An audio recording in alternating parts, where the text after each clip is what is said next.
मेरे गुरु ईश्वर को मेरा प्रणाम है, साहब और दीदी को मेरा प्रणाम है और उपस्थित आप सभी गुरु भाई और गुरु बहन के चरणों में। जैसा आपने सुना, विषय है दया की याचना और नमन का प्रयास। यानी ये 3 सूत्र जो दिए गए साहब के द्वारा।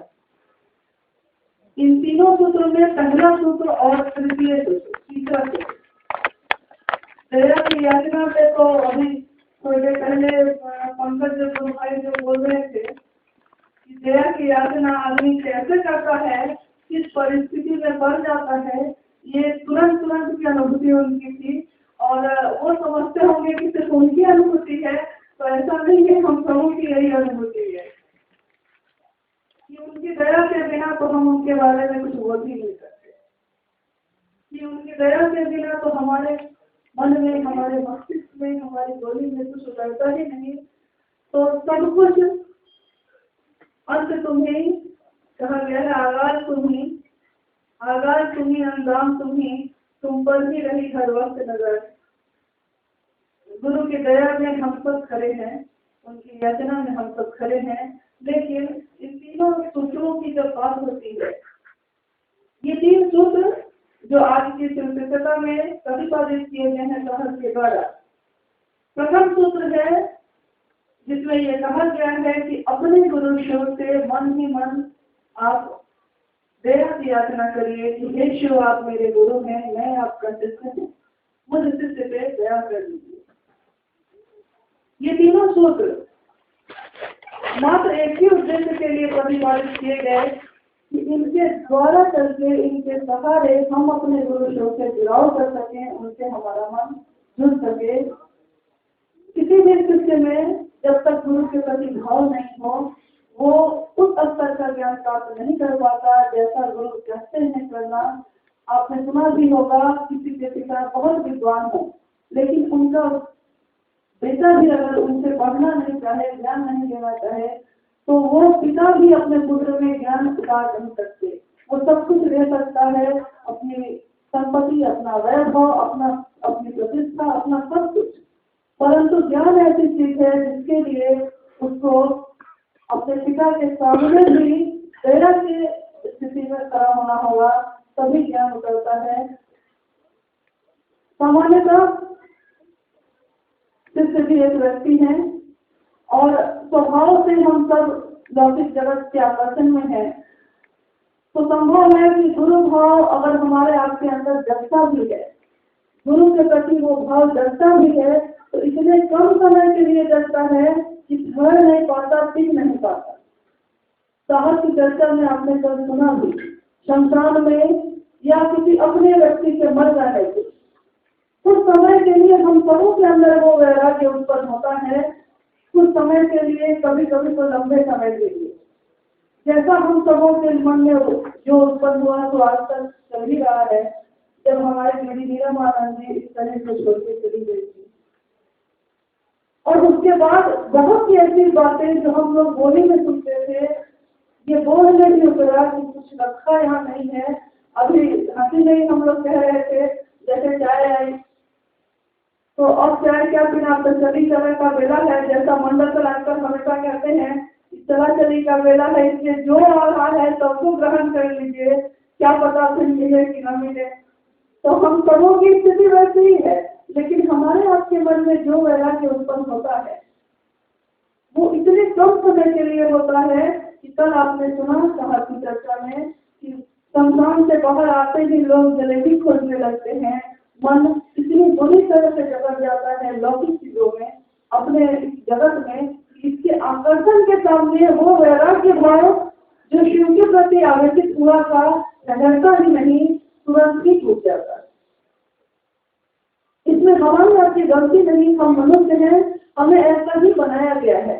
जो आपने सुना ना कि 5 तत्व और 3 गुण से बनाया गया है, उसके सम्मिश्रण में ऐसा महादेव ने मिश्रण किया है, इस मौसम से हम फल हैं और ऐसे ही है। लेकिन अब गुरु चाहते हैं, क्यों चाहते हैं कि हम उनके प्रति आवेशित हों। इसके लिए जो रास्ता हमको आपको मिला है, उसमें ये पहला सूत्र है जो उनसे जुड़ाव करने की दिशा में साहब ने निर्देशित किया है। आप जानते हैं कि भारतीय अध्यात्म अब तक गुरु की कृपा से कहीं गीत गाता आया है। गुरु कृपा करते तब होता है, गुरु कृपा करते हैं तभी हम कुछ कर पाते हैं। किस तरह के शब्दों का प्रयोग सामान्यतः जनमानस में होता आया है, गुरु की कृपा, लेकिन इनके जैसे दया शब्द का प्रयोग करते हैं। वो कृपा शब्द का प्रयोग नहीं करते, क्योंकि साहब ने अपने पहले सूत्र में ही ये कहा है कि देशियो आप मेरे गुरु हैं, मुझसे दया कर दीजिए। देशियो आप मेरे गुरु हैं, मैं आपका शिष्य हूँ, मुझसे दया कर दीजिए। ये दया शब्द का प्रयोग ये शिव की सत्यता में सबसे प्रथम सोपान से है, शुरुआत ही दया शब्द से की गई। कृपा और दया में थोड़ा अंतर है, इसके बारे में साहब कितनी बार व्याख्या कर चुके हैं और उनके स्पर्श करना तो हम सबों के लिए संभव नहीं है। लेकिन उन्होंने जो कहा है, कृपा का होता है करो और तब पाओ। आप कुछ करेंगे, हम कुछ करेंगे, तभी हमें वो कृपा प्राप्त होगी, अन्यथा नहीं होगी। लेकिन दया इन नियमों से परे है, वो किसी भी नियम के अधीन नहीं होती। दया आप कुछ भी नहीं करते, कुछ भी योग्यता नहीं है, कुछ भी हमने अच्छा नहीं, तब भी हमको चाहिए, ये दया के प्रति आप कर सकते हैं, तभी होगा। इसके बारे में एक शेक्सपियर लेखक है जिनकी कहानी बहुत प्रसिद्ध है। उसमें जज एक पोर्टिया थी और उनकी अदालत में ये केस चल रहा था, जिसमें एंटोनियो और साइलॉक दो चरित्र हैं, उसमें दो पात्र हैं। एंटोनियो जो है वो साइलॉक से उसने पैसे लिए हैं और एंटोनियो पैसे वापस नहीं कर रहा था।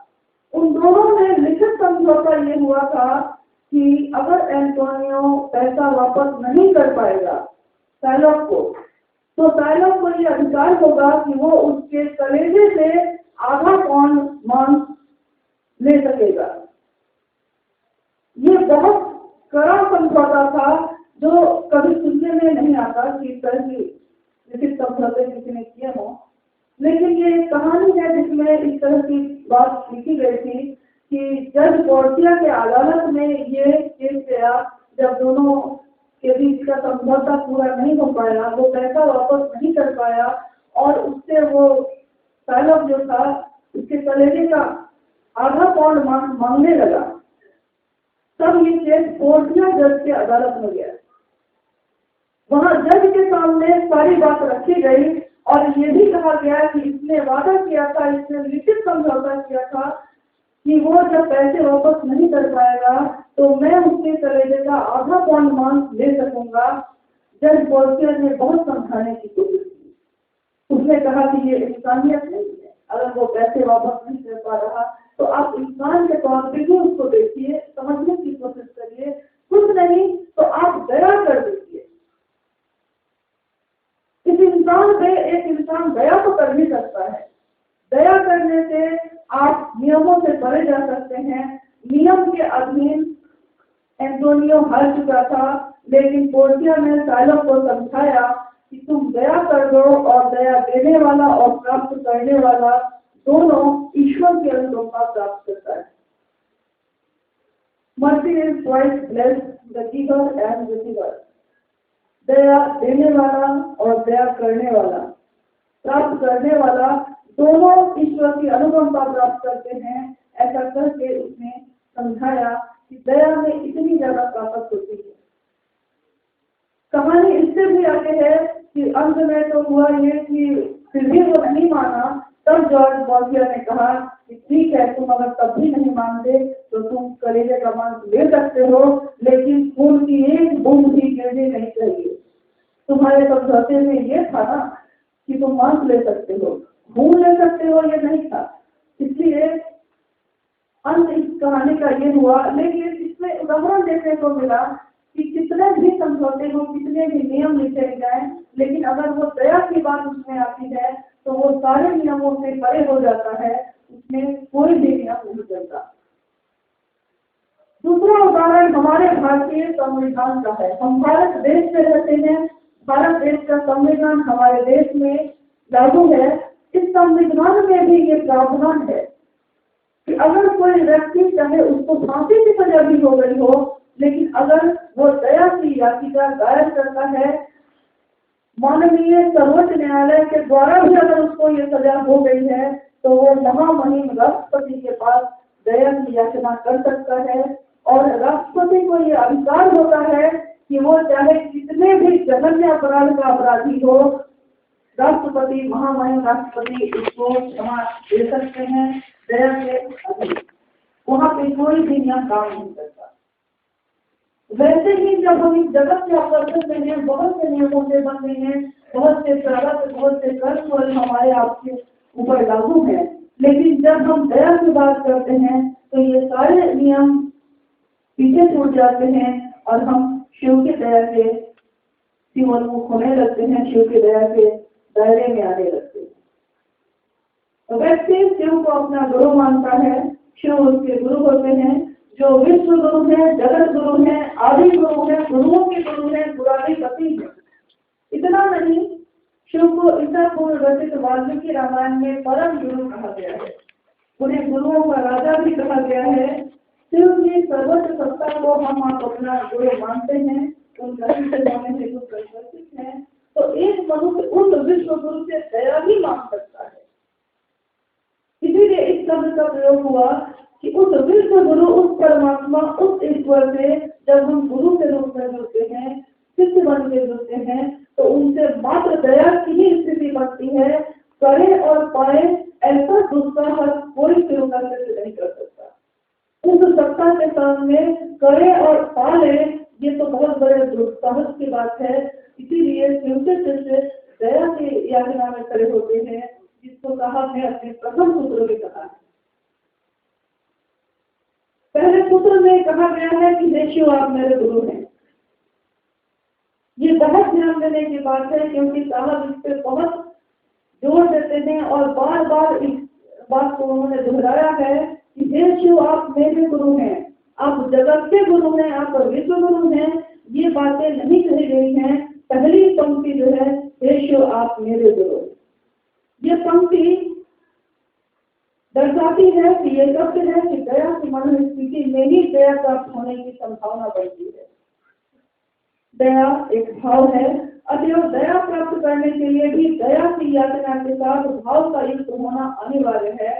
मन की दयनीय स्थिति में ही दया संभावित है।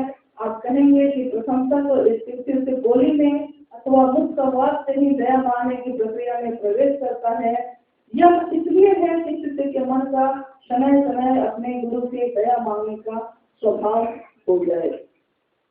इसकी बार बार जो आवृत्ति की जाती है कि हे शिव आप मेरे गुरु हैं, ये इसलिए भी किया जाता है क्योंकि बार बार जब हम किसी चीज की आवृत्ति करते हैं, बार बार जब उस बात को कहते हैं, तो एक न एक दिन हमारे आपके मन में ये बात स्वभावतः हो जाती है। जब पत्थर से भी रसली अगर बार बार घिसी जाए, बार बार आए जाए, तो उस पर भी निशान बन जाते हैं। रसली आवत जात है सिर पे भरत निशान, शिल पे भी निशान पड़ जाता है। हम आप मनुष्य हैं, इंसान हैं, हमारा मन बहुत कोमल होता है, करुणा और दया और प्रेम से भरा होता है। उसमें अगर उस शिव की बात, उस शिव की दया बार बार मांगी जाए, बार बार मुक्त संवाद कहा जाए, तो उससे ये परिणाम आता है कि हमारा मन स्वभावतः वैसा हो जाता है कि हम अपने आप अनायास अपने गुरु शिव से दया की याचना में खड़े हो जाते हैं, पल प्रतिपल खड़े हो जाते हैं। साहब श्री हरिंद्रानंद जी का अनुभव है कि कई बार संकट की घड़ी में मंत्र याद नहीं आते। जैसा आपने देखा होगा कि हम ही जैसे बहुत सारे लोग हैं जो बाहर के देशों में जाते हैं, या अभी दिल्ली से भी लोग आए हैं। हम लोगों ने तो कितनी बार देखा कि हमारे बिहार से ही लोग जब दिल्ली जाते हैं तो दिल्ली जाते जाते मैं बोलने लगते हैं, मैं जाता हूँ, मैं आता हूँ, मतलब जाते ही भाषा ऊपर की बदल जाती है। विदेश चले गए तब तो इंग्लिश से तो हमें बात ही नहीं करते, लेकिन अगर कोई दुर्घटना हो जाए, गिर जाए, चोट लग जाए, तो तुरंत अपनी असली भाषा में आ जाते हैं। यही स्थिति साहब ने एक बार, साहब तो बहुत सुंदर पंक्ति से कहते हैं भोजपुरी में, जो मैं नहीं कह सकती, लेकिन हम लोगों के साथ भी ये बात है, हम ऊपर से चाहे कितना भी बढ़िया से अपने आप को सजा संभाल के रखें, कितना भी सुंदर बोले, लेकिन जो आपकी हमारी असलियत है वो विशेष परिस्थितियों में उभर के सामने आ जाती है। यानी संकट की घड़ी में मंत्र जो हम ऊपर ऊपर से नमः शिवाय का मंत्र लगातार जपते हैं, संकट की घड़ी में सारे मंत्र भूल जाते हैं। कल साहब की अनुभूति थी ये जो हम लोगों ने सुना कि संकट की घड़ी में उनको कुछ भी याद नहीं आया इसके सिवा कि बहुत इज्जत रख लिया। कोई नमः शिवाय को पंचाक्षर मंत्र, कोई शिव का बीज मंत्र, कुछ भी नहीं सिवा इसके। देखिए सचमुच दया की स्थिति जब आती है तब हम अपने असली स्वभाव, अपने असली रूप में उन शिव के सामने खड़े हो जाते हैं। जहाँ तक शिवशिक्षिका के प्रथम सूत्र में दया की याचना का उल्लेख है, उसके विभिन्न आयाम हैं, अनेकानेक हैं। कहानी गया है मंत्र मूलम गुरुर वाक्यम, ज्ञान मूलम गुरुर पद, पूजा मूलम गुरुर मूर्ति, दक्ष मूलम गुरु कृपा। यहाँ गुरु शब्द का जो प्रयोग हुआ है उसमें कृपा लगा हुआ है, गुरु की कृपा शब्द का प्रयोग हुआ है, मोक्ष मूलम गुरु कृपा। हम लोग तो दया की बात करते हैं, करने और पाने की बात उस सर्वोच्च गुरु से नहीं की जा सकती। सत्य है कि गुरु की दया उनके आदेशानुसार करने भर से मिलती है। आप जानते हैं कि स्थापित सत्य है कि गुरु की दया अनेक की होती है। शिव कहते थे इस तथ्य को स्वीकार नहीं करते। आप ध्यान देंगे कि हम लोग हमेशा ये कहते हैं, लोग सामान्यतः कहते हैं कि गुरु की दया अहेतुकी होती है, यानी कि बिना किसी हेतु, बिना किसी कारण से होती है। लेकिन शिव कहते इस बात को स्वीकार नहीं करते, इस तथ्य को स्वीकार नहीं करते कि बिना किसी कारण के होता होगा, बिना किसी हेतु के होता होगा। शिव कहते इस बात से विश्वास करते हैं कि गुरु की दया का कारण उनके द्वारा दिए गए आदेश की आधारशिला पर खड़ा होता है। गुरु की दया हो रही है, उसके पीछे कारण है कि गुरु का आदेश है, उस आदेश की आधारशिला है, तभी ये गुरु की दया भी हो रही है, यानी कि गुरु की दया में भी एक हेतु छिपा है। अंततः शिष्य के लिए गुरु आदेशित कर्म अनुकरणीय है। यह बीज है जो कालांतर में पल्लवित एवं पुष्पित होता है, जिसकी आध्यात्मिक सुगंध स्वयं एवं परिवेश को सुगंधित करती है। साहब ने हमेशा कहा है ये कि जब आप गुरु की चर्चा करते हैं, जब आप गुरु की बात करते हैं, जब आप गुरु से दया मांगते हैं, तब हमेशा आपके अंदर उस गुरु का प्रेम छिपा होता है, लेकिन हम उसको पहचान नहीं पाए, आज तक हम समझ नहीं पाए। जैसे किसी किसान के लिए खेतों का बीज कहीं पड़ा हो, लेकिन उस बीज को अगर सही मौसम में, सही स्थिति में रोपा नहीं जाए, उसको सींचा और तोड़ा नहीं जाए, तो वो बीज पल्लवित पुष्पित नहीं होता, रखे रखे खराब भी हो जाता है। ठीक वैसे ही हमारे आपके अंदर, हमारे आपके दिल में उस शिव के लिए प्रेम जन्म जात है, लेकिन ये बीज रूप में छिपा होता है, तब तक पल्लवित पुष्पित नहीं होता जब हम उनकी दया की याचना में खड़े नहीं होते। उनकी दया की याचना, उनको प्रणाम का प्रयास उस बीज को सींचता है, उसकी गुड़ाई करता है, और एक दिन वो बीज ऐसा पल्लवित और पुष्पित होता है कि स्वयं को तो करता ही है, हमारे आसपास के परिवेश को भी सुगंधित और सुवासित करता है।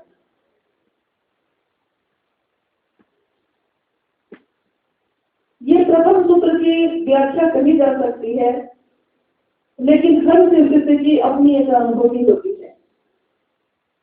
हम जब गुरु से दया मांगते हैं, हम में से बहुत लोग ऐसे हैं जो बहुत पुराने हैं, बहुत समय से चल रहे हैं, उनको साहब विधि का सानिध्य बहुत मिला, लेकिन तब भी हम लोगों ने देखा कि उनके अंदर भी ये बात नहीं आ पाई कि दया की याचना हम उस गुरु के आदेश की आधारशिला के लिए कर रहे हैं, उस गुरु से याचना मांग रहे हैं, इसलिए कि उसका काम हमारे इस नश्वर शरीर से होना संभव नहीं। हम कोशिश करते हैं लेकिन हार जाते हैं, हम चलना चाहते हैं लेकिन हार जाते हैं, थक जाते हैं, हमारे सारे प्रयास निष्फल हो जाते हैं, हम पूरी ताकत, पूरी शक्ति लगा देते हैं, लेकिन प्रयास हमारा सफल नहीं होता। जैसा आपने कल भी सुना कि शक्ति युक्त भक्ति से अगर हम उनको पाना चाहेंगे तो ये संभव नहीं होगा, लेकिन तब भी हम ये कोशिश करते हैं। जबकि पहले सूत्र में ही साहब ने कहा है कि पूर्ण समर्पण की स्थिति है, ये सब कुछ हार गए तब दया मांगते हैं, हे गुरु हे शिव, अब कुछ भी नहीं बचा, कुछ भी नहीं है मेरे पास, कोई सहारा, कोई संपल, कोई लोग नहीं है, कोई अपना नहीं, एक तुम्हारे सिवा। तब हम दया की यात्रा में खड़े होते हैं। लेकिन हम दया की यात्रा करते हैं, बोली में करते हैं, मन से संप्रेषित भी करते हैं, उस पंक्ति की, उस बोली की बार बार आवृत्ति करते हैं, लेकिन मन में अगर उसके प्रति भाव नहीं हो, तो आपने सुना ही है कि किसी भी मंत्र का भी अगर कोई परिणाम आता है तो तभी आता है जब उसमें भाव का मिश्रण हो। भावांतर में ही उस भाव सत्ता से हम और आप जुड़ सकते हैं। इसीलिए हे शिव आप मेरे गुरु हैं, मैं आपका शिष्य हूँ। इस पंक्ति की व्याख्या भी साहब ने बहुत बार की कि हे शिव आप मेरे गुरु हैं। तब तक तो आप पे मेरा शासन चल रहा है कि हे शिव आप मेरे गुरु हैं, यानी कि मैं ज्यादा हूँ, आप हैं मेरे कारण है, मेरे द्वारा बताने जा रहे हैं। लेकिन उसी पंक्ति का जो आधा बाद का भाग है उसमें फिर कहा जा रहा है मैं आपका शिष्य हूँ। तुरंत आवाज हुआ, लेकिन तुरंत उसके बाद समर्पण की स्थिति भी है कि हे शिव मैं आपका शिष्य हूँ। अब गुरु का आदेश चलेगा, शिष्य का नहीं। यानी अब सारा संचालन उस शिव की तरफ से होगा, उस गुरु की तरफ से होगा, शिष्य की तरफ से कुछ भी नहीं होगा। तभी उसका परिणाम सचमुच में विशिष्टता का उसमें रहेगा। बहुत बार हम सबों की अनुभूति भी हुई है। दूसरा सूत्र है, गुरु का आदेश है उनका गुरु कार्य करना, शिव की चर्चा लोगों तक फैलाना, जिससे कुछ समय के बाद साहब खुद मुखातिब होंगे हम सबों से, क्योंकि आदेश भी उन्हीं को मिला था और उनके माध्यम से हमको तक आया था। तो ये सारी बातें सिर्फ दूसरा सूत्र की नहीं, हम लोगों का ये भी अनुभव रहा है कि किसी भी विषय पे, किसी भी बात पे जो उनके तरफ से बोला जाता है, वो अगर एक लाइन भी बोल देते हैं तो लगता है कि मन की सारी स्थिति स्पष्ट हो गई, सब कुछ समझ गए हम लोग। कोई दूसरा चाहे घंटों से बोलता है, मन में न तो वो बात आती है, न तो वो समझ स्पष्ट होती है, कुछ भी नहीं होता। लेकिन उनके आशीर्वाद से अगर हम लोग के तरफ से ये कोशिश हो कि कुछ भी अगर स्पष्ट हो पाए दया की याचना, तो हमारा सौभाग्य होगा। क्योंकि ये भी उस गुरु की दया से ही होगा कि हम लोग कुछ कहें, आप कुछ कहें और हम समझ लें, हम कहें और आप समझ लें।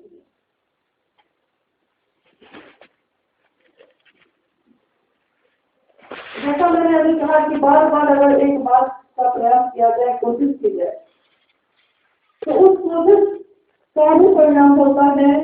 उसी पे कुछ पंक्तियां हैं ये कि नन्ही चींटी, एक चींटी को हम लोग देखते हैं, चींटी से ज्यादा निरीह प्राणी को कोई दिखाई नहीं देता। वो इतनी छोटी, इतनी निरीह होती है कि कितने लोग गुजर जाते हैं, लाखों चींटियां एक बार सबके मर जाती है। उस चींटी में भी एक बात होती है कि वो एक नन्ही चींटी जब दाना लेकर चलती है, चलती दीवारों पर 100 बार चलती है, मन का विश्वास रगों में साहस भरता है, चलकर गिरना, गिरकर चढ़ना उसको नहीं करता है। आखिर उसकी मेहनत बेकार नहीं होती, कोशिश करने वालों की कभी हार नहीं होती।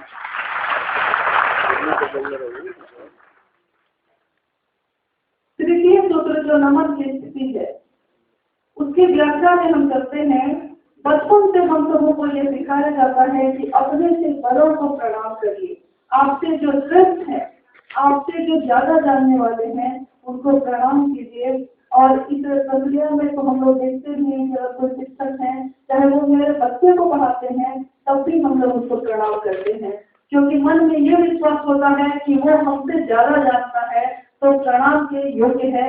वो हमसे बड़ा है, चाहे वो किसी भी जाति का हो, किसी भी धर्म का हो, किसी भी देश का रहने वाला हो, अगर वो बड़ा है तो हम सबों के संस्कार में ये है, हमारे ये सामाजिक संस्कार में ये है कि हमको सिखाया जाता है कि उनको प्रणाम कीजिए, उनके सामने झुकिए, क्योंकि झुकने वाला ही कुछ सीखता है, उसको आशीर्वाद भी तभी मिलता है जब वो झुकना सीखता है। तो नमन के प्रयास की व्याख्या जो है, नमन में व्यक्ति का अहंकार झुकता है, क्योंकि जब आप प्रणाम करते हैं किसी को तो हमारा अहंकार झुकता है। यह शिव शिष्यता के 3 सूत्रों में से तृतीय एवं अंतिम सूत्र है। आपने वह निखिल श्लोक पढ़ा होगा, नमन्ति बलिनो वृक्षा नमन्ति गुणिनो जना सुस्काक्षराणि मूर्खाश्च न नमन्ति कदाचन। अर्थात कंगाल वृक्ष झुक जाते हैं, गुणवान व्यक्ति विनयशील होते हैं, किंतु सूखी लकड़ी और मूर्ख कभी नहीं झुकते। तृतीय सूत्र कहता है, शिष्यता के भावांतरण के लिए अपने गुरु शिव को प्रणाम व निवेदन का प्रयास आवश्यक है। तीसरे सूत्र की व्याख्या में कहा गया है कि नमन की प्रक्रिया में भाव सर्वेश गुरु दया से लभ्य है। गुरु भाव सत्ता है, भाव जनित प्रणाम ही उन्हें ग्राह्य है। जैसा आपने सुना भी है, लगातार आप सुन रहे हैं कि गुरु भाव सत्ता है और कोई भी प्रणाम हो, चाहे मंत्रों का जप हो या कोई भी प्रक्रिया हो, उसमें भाव का रखना बहुत जरूरी है, क्योंकि वो भाव सत्ता है। एकमात्र भाव से मिला हुआ प्रणाम ही वो ग्रहण करते हैं। भाव से किया हुआ दया की याचना से वो दया भी करते हैं। भाव जनित प्रणाम ही उन्हें ग्राह्य है। आइए सबसे पहले शिष्यता के भावांतरण के अर्थ की तलाश करते हैं। सामान्यतः मनुष्य का मन संसार के आकर्षण में रहने का आदि है और उसने अभी अभी शिव को अपना गुरु माना है। आप जब चर्चा करते हैं किसी से और वो व्यक्ति शिव को अपना गुरु मान लेता है, तो उसने अभी अभी अपने विचारों में इस बात को माना है। उससे पहले उसका मन आदि है इस बात का, इस संसार में झूठ है, प्रेम है, नफरत है, ईर्ष्या है, एक दूसरे से जलन की प्रवृत्ति है। हम किसी अपने को भी अपने से आगे बढ़ने नहीं देना चाहते। हम ऊपर से कहते हैं कि मेरे लोग हैं, मेरे अपने हैं, लेकिन जैसे ही हम उसमें कुछ अच्छी बातें देखने लगते हैं तो हमारा मन छटपटा उठता है कि कहीं वो हमसे आगे तो नहीं चला जाएगा। तो हमारा मन उस तरह के सांसारिक चीजों में रहने का आदि है और उसने अभी अभी घोषणा में शिव को अपना गुरु माना है, यानी कि वो शिव की दिशा में चलने के लिए अभी विचारों में मात्र खड़ा ही हुआ है। और आप जानते हैं कि विचार तक्षण टूटते हैं। विचार हम करते हैं कि अभी से यहाँ जाएंगे और तुरंत टूट जाते हैं। तुरंत कोई कहता है, जैसा साहब अपनी कहानियों में कहते हैं कि एक व्यक्ति को अंधेरी रात में चलना है, उसको किसी दूसरे गांव में जाना है, रात अंधेरी है, तूफानी है, मोटरसाइकिल उठाता है। वो एक व्यक्ति ऐसा मिलता है जो उसको कहता है कि अरे देखिए कितना खराब मौसम है, अकेले जाइएगा, समय कितना खराब है, और तुरंत उसका विचार टूट जाता है। दूसरा व्यक्ति फिर मिलता है और वो कहता है कि अरे ऐसा क्या है, इतने खराब लोग भी नहीं है, मौसम इतना भी खराब नहीं है, आप जा सकते हैं। तुरंत उसके पॉजिटिव बात को सुन के वही व्यक्ति तुरंत मोटरसाइकिल उठा के चल पड़ता है। विचार तुरंत टूट भी सकते हैं, विचार प्रगाढ़ भी हो सकते हैं। कैसी संगत हमारा मन करता है, इससे भी बहुत कुछ निर्भर करता है। उसने अभी अभी शिव को अपना गुरु माना है। उसके मन में शिव का गुरु होना मात्र एक विचार है जिसके टूटने की, खत्म होने की आशंका है। उसका यह विचार भाव में परिवर्तित हो जाए, इसके लिए नमन का प्रयास अपेक्षित है, क्योंकि विचार जब भाव में परिणत होता है तो उसके ठहरने की उम्मीद बढ़ जाती है। आप मेरे भाई हैं, आप मेरी बहन हैं, ये बोली में बोला मैंने, लेकिन आपके प्रति कोई भाव नहीं, कोई परवाह नहीं। आप तुरंत सड़क जाइए और गिर भी जाइए, आप भूखे हैं, कैसे हैं, आपके पास पैसे हैं या नहीं है, मुझे कोई मतलब नहीं। तो ये विचार मात्र में है, ये बात, किसी तरह का भाव न मेरे अंदर है न आपके अंदर है। कितनी बार हमारे अपने एक माँ के कोख से पैदा भाई बहन, उनके बीच का विचार भी टूट जाता है, भाव टूट जाता है। जो प्रेम का भाव है, जो भाईचारे का भाव है, जो भाई बहन का भाव है, संबंध है, वो टूट जाते हैं। तो हम लोगों ने देखा है हमारे आपके बीच ही जब लोग आते हैं, ऊपर से तो प्रणाम किया जाता है, मन में उनके लिए कोई परवाह नहीं होती। ऊपर से ये भी होता है कहाँ से आ गया, क्योंकि भाव खत्म हो गए, भाव चढ़ गए, खत्म हो गए, टूट गए। तो बहुत बार ऐसा भी हुआ है। इसीलिए बार बार नमन की आवृत्ति करने के लिए कहा गया। 24 घंटे में एक बार भी अगर आप कहते हैं कि ये शिव आप मेरे गुरु हैं, उनसे दया मांग के उनको प्रणाम करने की कोशिश करते हैं, प्रणाम करने का प्रयास कहा गया है यहाँ। इसके पीछे भी कुछ अर्थ है जिसको आगे अभी व्याख्यायित किया जाएगा। क्योंकि विचार जब भाव में परिणत होता है, लेकिन धीरे धीरे हमारा मन आपको अच्छा समझने लगता है, आपका मन हमको अच्छा समझने लगता है। साथ रहते रहते तो दुश्मन भी एक दिन दोस्त बन जाते हैं। लेकिन जब हमारे मन में आपके प्रति, आपके मन में मेरे प्रति एक परवाह उत्पन्न होने लगती है, तब मन समझता है कि कुछ भाव है मेरे अंदर। चाहे वो प्रेम का भाव हो, चाहे वो श्रद्धा का हो, चाहे वो विश्वास का भाव हो, किसी भी तरह का भाव तब पैदा होता है जब उसकी परवाह दिखती है। तब हमारा मन समझता है कि भाव उत्पन्न हो रहा है, यानी रिश्ता थोड़ा गहरा हो रहा है, प्रगाढ़ हो रहा है। हे शिव आप मेरे गुरु हैं, मैं उनका शिष्य हूँ। इस विचार का भाव में बदल जाना शिष्यता का भावांतरण कहलाता है। ये विचार जो किसी शिष्य के द्वारा तुरंत होता है कि शिव मेरे गुरु हैं, लेकिन धीरे धीरे दूसरे गुरु भाई गुरु बहनों के साथ रहते रहते, उनको गुरु कार्य करते देखते देखते, और उनके मन में, उनके दिल में, उनके परिवार या समाज में शिव गुरु की दया का परिणाम देखकर उसका मन धीरे धीरे उस शिव के लिए आवेशित होता है और मन में भाव प्रगाढ़ होते हैं। तब ये कहलाता है शिष्यता का भावांतरण। यानी शिष्य का जो मन है अभी तक, शिष्यता जो उसके मन में है, वो भाव के अंदर चल जाता है, उसको कहते हैं शिष्यता का भावांतरण। आत्मरक्षा, आत्मसम्मान, सुख और सुविधाओं के लिए व्यक्ति का मन किसी उच्च सत्ता के सामने झुकता है, क्योंकि वह यह समझता है कि झुकने पर ही किसी से कोई चीज प्राप्त की जा सकती है।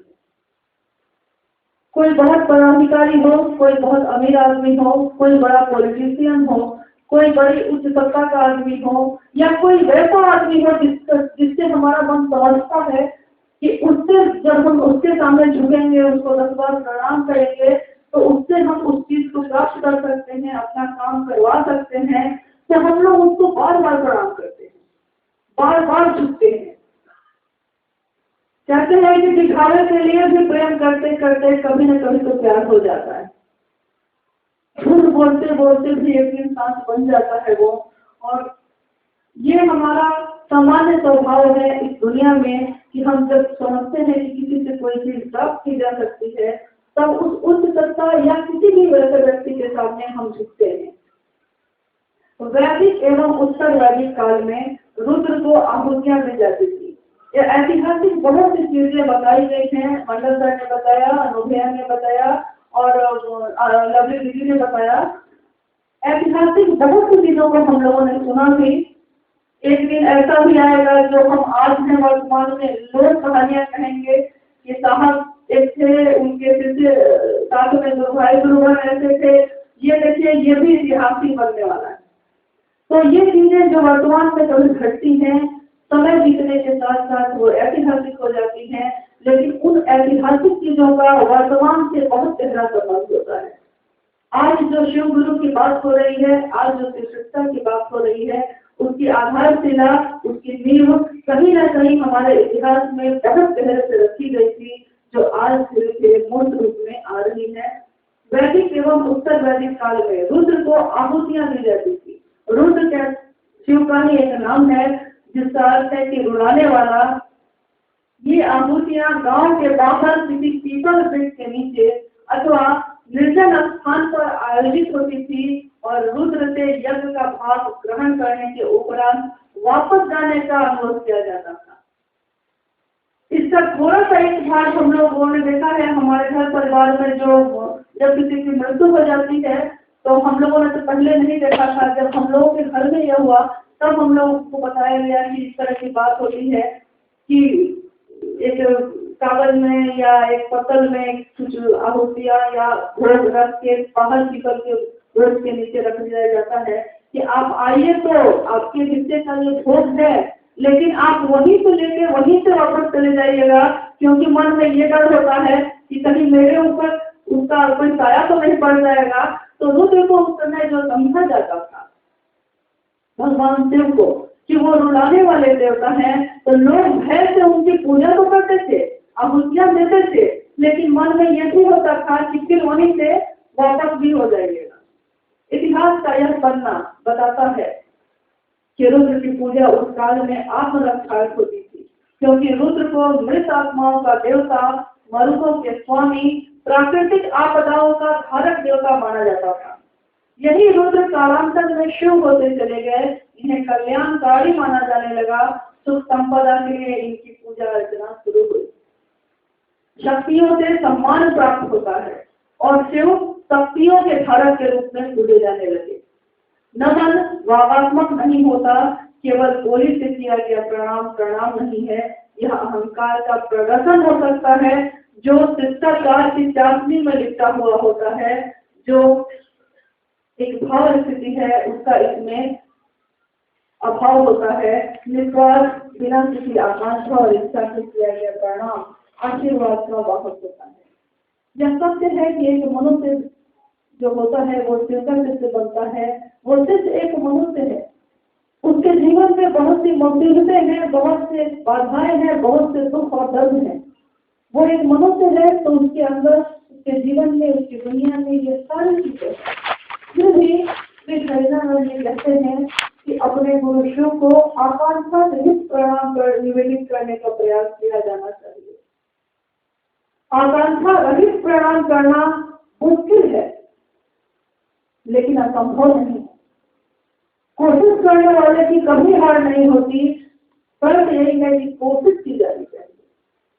आकांक्षा रहित प्रणाम निवेदित करने का प्रयास किया जाना चाहिए। स्वार्थ रहित आकांक्षा विहीन नमन सहज नहीं है, इसीलिए प्रयास शब्द का प्रयोग किया गया है। कोशिश करिए, प्रयास को करिए। प्रयास करने के बाद ही तो पता चलता है कि हम इस काम को कर सकते हैं या नहीं कर सकते। जैसा साहब कहते भी हैं कि एक पैर आप अपने शक्ति से अपने द्वारा उठा सकते हैं, दूसरा पैर आप नहीं उठा पाते तो शिव गुरु की दया से आप ये कर सकते हैं, लेकिन पहला पैर तो अपनी कोशिश से उठा ही सकते हैं। इस पंचाक्षरी मंत्र नमः शिवाय का भी अर्थ होता है शिव को नमन। इस पंचाक्षरी मंत्र का 3 काल से प्रयोग होता आया है और इसकी सूक्ष्म तरंगों में अक्षय ऊर्जा का प्रवाह होता है। हालांकि तीसरे सूत्र में नमः शिवाय पंचाक्षरी का उल्लेख नहीं है। श्री हरिनारायण जी कहते हैं कि सूत्रों में नमः शिवाय पंचाक्षरी शामिल करने पर यह आशंका है कि इसका प्रयोग यंत्रवत हो जाए। आप जानते हैं कि कोई भी मंत्र भाव प्रवेश के उपरांत ही फलदायी होता है। साहब ने ये नियम नहीं बनाया कि पंचाक्षरी मंत्र नमः शिवाय से ही प्रणाम करिए। उन्होंने ये कहा है अफसर कि आप प्रणाम करने की कोशिश करिए, आप नमः शिवाय से भी प्रणाम कर सकते हैं। क्योंकि बहुत बार देखा गया कि जब कोई नियम बना दिया जाता है तो वो नियम धीरे धीरे यांत्रिक हो जाता है। नियम बना दिया गया है कि रोज आना है और अपने अधिकारी को प्रणाम करना है, तो ये नियम है। उस नियम में कोई भाव नहीं होता। सारे जूनियर अफसर आते हैं, अपने सीनियर को प्रणाम करते हैं और अपने सीट पे बैठ जाते हैं। ये एक यांत्रिक प्रक्रिया हो जाती है जो लगातार चलती है और इसका कोई परिणाम नहीं होता, कोई प्रगाढ़ता नहीं आती इसमें, क्योंकि ये यांत्रिक हो गया है, इसमें कोई भाव नहीं होता। साहब ने इस आशंका से कि कहीं ये पंचाक्षरी मंत्र भी यांत्रिक न हो गए, लोग ये सोच के कि साहब ने ये नियम बना दिया है तो चलिए इसको कर लेना है। हालांकि साहब की ये आशंका बिल्कुल सही थी, क्योंकि अभी भी हम लोगों में, जबकि उन्होंने अनिवार्य नहीं किया है, लेकिन हम सबों में भी बहुत ऐसे लोग हैं जो नमः शिवाय का जप यांत्रिक तरीके से करते हैं। वो इसमें ज्यादा ध्यान देते हैं कि उसको आदर से भक्ति किया जाए, कि उसको अकेले पूजा घर में बैठ के किया जाए, पूर्ण मुंह से बैठ के किया जाए, कि पश्चिम मुंह से बैठ के किया जाए। इस तरह के तर्क, इस तरह की जिज्ञासाएं लगातार आती हैं। इसका अर्थ है कि लोगों तक जो सही बात पहुंचनी चाहिए थी उसका अभी भी अभाव है। तो जो भी हम लोगों में से जो भी आप थोड़ा संचलन में है या जो बहुत सारे प्राप्त कर चुके हैं कहा देवी का, हम सबों की यह जिम्मेदारी बनती है कि लोगों तक सही बात को पहुंचाए। वो प्रणाम क्यों करे, वो दया क्यों मांगे, दया उस गुरु के काम के लिए, प्रणाम कि उसको हम प्रणाम कर सके इसके लिए, और वो भी आकांक्षा रहित, जो बहुत मुश्किल है लेकिन नामुमकिन है। बहुत लोग किसी के मिलने पर बोलचाल की भाषा में नमः शिवाय, जय महादेव, जागा जागा महादेव आदि संबोधनों से अभिवादन करते हैं। आपने कुछ वर्ष सुना भी होगा, कहा भी, इस पे रोक भी लगाई थी कि संबोधन में या अभिवादन में आप जागा जागा महादेव का या नमः शिवाय का या जय महादेव का प्रयोग मत करिए, क्योंकि इस प्रयोग करने से आप इसको एकदम सस्ता सा बनाती है। मतलब ये सस्ता सा लगता है जैसे इतनी बड़ी बात, इतनी महत्वपूर्ण बात किस तरह से एकदम उसका सारा भाव खत्म हो जा रहा है। इसलिए सामान्यतः इन संबोधनों में वो भाव होता भी नहीं। शिव के जैसे संबोधन अथवा अभिवादन में इनका प्रयोग नहीं करते, वे मन ही मन अपने प्रणाम को अपने गुरु के चरणों में अर्पित करते हैं ताकि उनका और सामने वाले का वह शिव कल्याण कर सके। शारीरिक मुद्राएं भी मन पर प्रभाव डालती हैं, अतएव लौकिक जीवन में दोनों हाथ जोड़कर मन से किया गया प्रणाम ही वास्तविक प्रणाम है। बहुत बार जो थोड़ा ज्यादा दिनों के होते हैं क्षेत्रों में, जबकि बार बार साहब ने इस बात को समझाने की कोशिश की है, साहब खुद इस बात को अपने लिए भी पसंद नहीं करते कि कोई उनके पाँव को छू के प्रणाम करे। वो बार बार ये कहते हैं कि प्रणाम आपका मन करता है, और मन से किया गया प्रणाम करने वाले पे भी असर डाल देता है। आप कितना भी पाँव छू लेंगे उससे कोई फर्क नहीं पड़ता। मन से प्रणाम करने की कोशिश करिए, और यही सबसे ज्यादा फलदायी भी है, वास्तविक भी है। यदि नमन को प्रक्रियागत किया जाए तो इसके लिए कई विधियां स्थापित हैं। स्पष्टतः मानसिक प्रणाम अथवा भाव प्रणाम को किसी विधि के सहारे की आवश्यकता नहीं है, किंतु विधियां मन को विशेष दिशा में चलने के लिए प्रेरित करती है। नमन की विधियों में मूलतः माला पर मंत्रों का जप किया जाता है। रुद्राक्ष, कमलगट्टे, तुलसी के दानों के अलावा सांसों का आना जाना भी एक माला है। सामान्यतः एक व्यक्ति 24 घंटे में 21,600 बार सांस लेता है। सांसों की माला को छोड़कर अन्य मालाओं पर किया गया जप ईश्वर से सानिध्य लाभ हेतु प्रयोग में नहीं लाया जाता, अभी तो ईश्वर से लौकिक चीजों की प्राप्ति के लिए किया जाता है। इससे कल भी इसको व्याख्यायित किया गया था, इस बात को, कि लौकिक चीजों की प्राप्ति के लिए ये जो जप की प्रक्रिया है वो ज्यादा फलदायी तो होती है, लेकिन ईश्वर से सानिध्य के लिए सांसों की माला जो है, जिसको अर्घ्यपाद कहा जाता है, वही सबसे ज्यादा फलदायी होता है। इसके कारणों पर ध्यान दें तो ईश्वर को उपलब्ध होने के लिए निरंतर और लंबा प्रयास अपेक्षित है। कहानी क्या है, कुरु पुण्यम अहोरात्रम, अर्थात दिन और रात पुण्य करो, यानी अपने मन को दिन और रात उस ईश्वर से जोड़ो। स्पष्टतः अगर दिन और रात मन को उस ईश्वर से जोड़ने की बात होगी तो किसी भी माला में वो क्षमता नहीं है कि वो दिन और रात इस काम को कर सके, एक माला को छोड़ के जो श्वासों की माला है, जिसको हम लोग कहते हैं कि श्वास पे नाम ले, उसी की माला की बात की जा रही है। सांसों की माला पर सुमिरों में शिव का नाम, पी का नाम तो गीत में है क्योंकि वो अपने पी को प्यार करती है, शिव के पी से शिव को प्यार करते हैं। श्वासों की माला पर सुमिरों में उस शिव का नाम, तो श्वासों की माला सबसे ज्यादा परिणामदायी है, इसीलिए उसको सर्वोत्तम कहा भी गया है। अन्य मालाओं पर मंत्रों का जप 108 की गणना से चलता है, जबकि सांसों की माला की कोई गिनती नहीं होती। कहा गया है कि 108 बार मंत्रों का जप भाव प्रवेश के उपरांत प्रारब्ध जनित कष्टों को मिटाने हेतु जपकर्ता के द्वारा किया गया उत्तम है और फलदायी भी। सांसों की माला पर सभी प्रकार के मंत्रों का प्रयोग नहीं किया जाता। जिस प्रकार हवाई जहाज को सामान्य या साधारण सड़कों पर नहीं उतारा जा सकता, सड़क में छोटी गाड़ियां चल सकती हैं, छोटे छोटे यंत्र का प्रयोग किया जा सकता है, लेकिन जब हवाई जहाज को चलाने की बात होती है तो उसके लिए बहुत बड़ी हवाई बत्ती की जरूरत होती है। तात्पर्य यह है कि सीधे ईश्वर उपासना के मंत्रों का प्रयोग सांसों की माला पर होता है। बड़ी उपलब्धि जब आप करते हैं तो उसके लिए प्रयास भी बहुत बड़ा होता है। बड़ी उपलब्धि, बड़ा प्रयास, निरंतर प्रयास, लंबी कोशिश, जिसमें सांसों की माला ही सार्थक होती है, क्योंकि ये अनवरत चलती है। जब जन्म होता है तब से लेकर मृत्यु के होने तक ये सांसों की माला कभी भी नहीं रुकती, अनवरत चलती है। ठीक वैसे ही जब जैसे हवाई जहाज को चलाने के लिए लंबी पट्टी की जरूरत होती है, जैसे जैसे उद्देश्य बड़ा होता जाता है, जैसे जैसे उपलब्धि बड़ी होने की बात होती है, वैसे वैसे उसकी कोशिश भी बहुत लंबी, बहुत मेहनत वाली होती है। इसीलिए सांसों की माला को सर्वोत्तम माना गया है। सायास मंत्रों का जप अनायास चलने लगे, इसके लिए सांसों की माला पर किया गया जप समय समय अजपा जप में परिणत हो जाता है। अतएव कहा गया है कि जप तो है लेकिन जपा नहीं जा रहा, इसीलिए इसको अजपा जप कहा जाता है। सांसों की माला पे जो जप किया जाता है नमः शिवाय का, उसको अजपा जप कहा जाता है, क्योंकि इसकी गिनती नहीं हो सकती।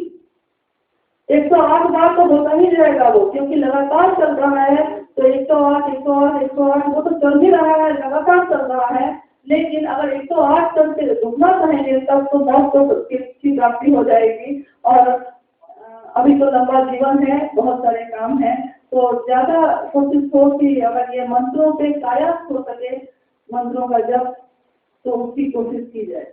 सामान्यतः सांसों पर 2 खंडों के मंत्रों का परिचालन होता है, जबकि माला पर कई अक्षरों खंडों के मंत्र भी प्रयुक्त होते हैं, जैसे एं, सिंह, प्रिंग, चामुंडाय, विच्चे।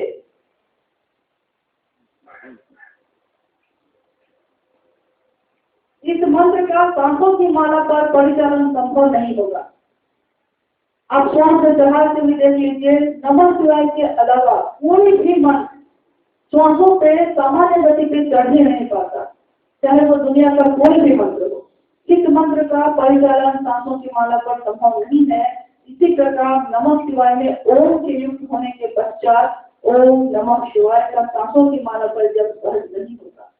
आप यह भी कह सकते हैं कि कई खंडों के मंत्र ईश्वर प्राप्ति के सीधे साधन नहीं है, क्योंकि ये सांसों की माला पर प्रयुक्त नहीं हो सकते। सांसों की माला में सावधानी इतनी ही होती है कि मंत्रों का जप सांसों की सामान्य गति से हो जाए, क्योंकि जब शुरू में किया जाता है तो कभी सांस तेज हो जाती है, कभी सांस बहुत धीरे चलने लगती है, लेकिन जो सामान्य गति से होता जाता है वो जब होने लगे तब समझा जाएगा कि ये सांसों की माला पे ये जप चल रहा है। फिर से भाग्य उत्पन्न होने हेतु अपने गुरु शिव को प्रणाम करने के भाव में किया गया नमन अथवा नमः शिवाय कारगर है, और इसके लिए शिव की गुरु की दया ही वांछित है। ये दोनों सूत्र जिसकी व्याख्या अभी करने की कोशिश की गई। पहला सूत्र जो है, शिव आप मेरे गुरु हैं, मुझ पे मैं आपका सत्य हूँ, मुझ पे दया कर दीजिए। तीसरा सूत्र जो नमः शिवाय से प्रणाम करने की कोशिश कर सकते हैं आप, प्रणाम का प्रयास अपेक्षित है, प्रणाम की कोशिश करनी जरूरी है, चाहे वो कैसे भी किया जाए, किसी भी विधि से किया जाए, किसी भी तरीके से किया जाए, उसमें भाव जरूरी है। तो हम सभी शिव शिष्यों का ये उद्देश्य होगा कि ये तीनों सूत्र जो साहब ने हमारे जीवन में उतारा है, और जिनको पढ़ने से हमारा आपका मन जुड़ सकता है उस शिव से, जुड़ाव हो सकता है उस शिव से, उसको अक्षर तो वही करने की कोशिश करें। क्योंकि हमारे मन की चिकित्सा जब चिकित्सक गुरु करते हैं तो उन्होंने भी कुछ सोच समझ के ही ये पद्धति, ये तीनों सूत्र जिसका निर्धारण हुआ है किया होगा। शरीर की चिकित्सा कोई डॉक्टर करता है तो वो अगर कहता है कि सुबह 1 गोली, दोपहर 1 गोली और रात 1 गोली खाना, तो हम सचमुच वैसा ही खाते हैं, क्योंकि हमारा विश्वास होता है कि डॉक्टर ने कहा है और वो शरीर की चिकित्सा करते हैं तो वो गलत नहीं कहते होंगे, वो सही कहते हैं। और जब तक हम तीनों गोली ठीक टाइम से नहीं खाएंगे मेरा रोग ठीक नहीं होगा। और बहुत बार ऐसा सोच के हम लोग एकदम बिल्कुल वैसा ही करते हैं, न एक गोली कम करते हैं, न एक गोली ज्यादा करते हैं, न समय का परिवर्तन करते हैं। हम समूह तक आइए सूचना ये समझ किशोर मेरे गुरु है, साहब के द्वारा दिया गया ये 3 सूत्र, ये तीनों सूत्र हमारे तीर्थता के भावांतरण के लिए बहुत जरूरी होगा, तभी साहब ने इसका प्रतिपादन किया है।